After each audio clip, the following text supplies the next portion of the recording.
Le Kilauea, l'un des volcans les plus actifs du monde, est de nouveau entré en éruption en mars 2026 sur la grande île d'Hawaï. D'immenses fontaines de lave ont jailli dans le ciel. La route principale a fermé et l'aéroport a été bloqué par des nuages de cendres abrasives. Le ciel est devenu d'un rouge sombre et inquiétant. La fumée était si dense que certaines zones de l'île ont été coupées.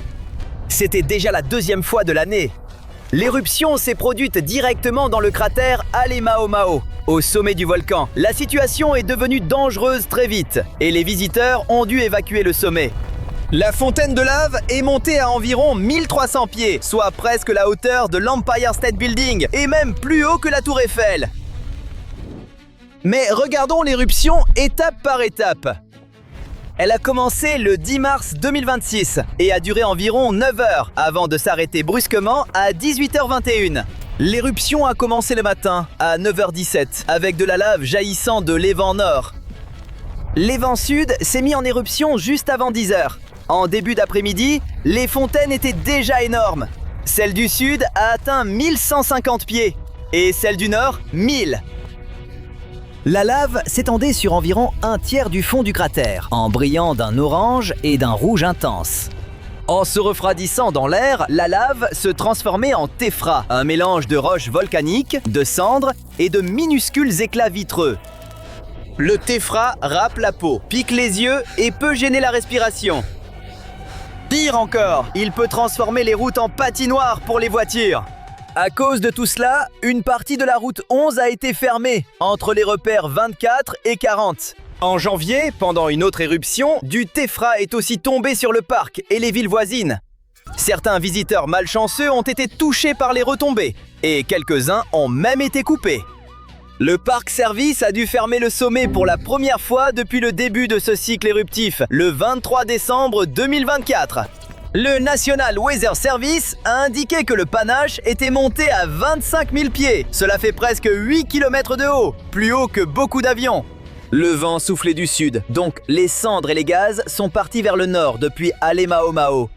Les autorités ont demandé aux habitants voisins de rester à l'intérieur ou de partir si les gaz devenaient gênants. Et ce n'était pas la première fois que le Kilauea causait des problèmes cette année. Une éruption précédente avait commencé le 15 février et duré presque 10 heures. La lave avait alors couvert la moitié du fond du cratère.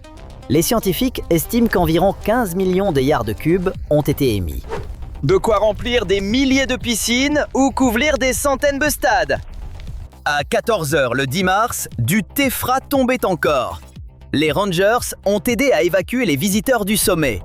Tous les sentiers et points d'observation proches du sommet ont été fermés. Les scientifiques surveillent jour et nuit la hauteur des fontaines, la vitesse des coulées, la direction du nuage de cendres et la zone des retombées. Même si la lave reste surtout dans le cratère, le téphra et les gaz volcaniques rendent la vie près d'un volcan assez risquée. Depuis le 24 décembre 2024, le Kilauea crache de la lave par intermittence, surtout depuis 2 évents du cratère sommital, un au nord et un au sud. Les éruptions se produisent par courtes poussées, généralement de moins d'une demi-journée. Ensuite, le volcan fait une pause. Peut-on dire qu'il se détend ? Non, on ne peut pas. Parfois, ces pauses peuvent durer 2 semaines ou plus, comme si la lave reprenait son souffle avant le prochain spectacle. Mais parlons encore un peu du téphra. Le plus gros problème, c'est qu'il ne reste pas près du volcan.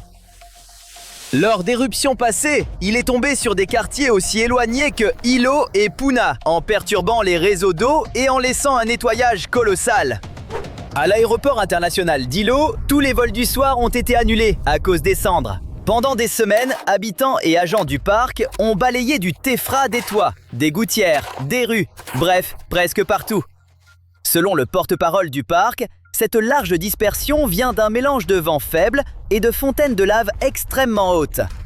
Quand cela arrive, les débris volcaniques retombent presque à la verticale sur le parc et les villes voisines. Lors d'éruptions précédentes, les alizés, qui soufflent d'ordinaire d'est en ouest à travers les îles, ont agi comme un tapis roulant. Ils ont transporté les cendres et les gaz volcaniques au-dessus du désert de Kau et vers les localités voisines du sud-ouest. Un autre danger majeur d'une éruption, c'est la pluie de verre, qu'on appelle aussi les cheveux de Pélée. C'est un type de téphra qui se forme surtout quand les fontaines de lave jaillissent à très grande vitesse. Les minuscules bulles de gaz dans la lave éclatent et étirent la roche en fusion en filaments ultra fins et fragiles. Le vent les emporte ensuite très loin. C'est léger mais cassant, et cela peut rayer la peau ou pénétrer dans les yeux et les poumons. Ce nom vient de Pélé, la déesse hawaïenne du feu et des volcans, parce que ce matériau naît directement de l'activité volcanique. Lors de grosses éruptions, comme celle de 2018, on a signalé la chute de ces filaments tout autour du volcan. Or, le Kilauea n'est pas la seule menace de la région. Le géant endormi d'à côté, le Mauna Loa, a fait l'objet d'une mise à jour scientifique le 5 mars 2026. Le volcan n'est pas encore en éruption, mais il se gonfle à mesure que le magma remplit ses immenses chambres souterraines. On pourrait croire que la Terre prend une grande inspiration, mais ce n'est pas tout. Rien que le mois dernier, plus de 100 séismes ont été détectés sous le sommet. Faut-il s'inquiéter? Voyons ça ensemble. Le Mauna Loa, le plus grand volcan actif de la planète, couvre la moitié de la grande île d'Hawaï. Ces éruptions peuvent produire d'immenses rivières de lave très rapides, comme un bulldozer au ralenti fait de roches en fusion. Quand le Mauna Loa entre en éruption, cela commence généralement au sommet. De là, la lave peut partir vers la zone de rift nord-est, la zone de rift sud-ouest, ou même vers des évents sur le flanc nord-ouest du volcan. Le plus impressionnant, c'est que ces coulées peuvent apparaître quelques minutes, quelques heures, ou même quelques mois après le début de l'éruption. Depuis sa première éruption bien documentée en 1843, le Mauna Loa est entré en éruption 34 fois. Les intervalles entre les éruptions vont de quelques mois à plusieurs décennies. La plus récente date de 2022. Pour l'instant, le Mauna Loa est calme, mais toujours actif. L'activité sismique, c'est-à-dire les petits séismes sous le volcan, montre que le magma se déplace bien sous la surface. En février 2026, les scientifiques ont détecté 116 séismes sous le sommet, surtout regroupés sous la caldeira de Mokuaweueo. Quelques-uns se concentraient aussi dans la partie sud de la caldeira, mais inutile de paniquer. Le mois précédent, on en a décompté 123. Le fait est que ces séismes font partie de la respiration normale du volcan, qui se remplit de nouveau de magma après l'éruption de 2022. Les GPS montrent aussi que le sommet se gonfle, signe que le sol monte lentement à mesure que le réservoir souterrain de magma. En même temps, gaz et température dans la zone de rift sud-ouest restent normaux, signe qu'il n'y a pas de changement majeur par rapport au mois précédent.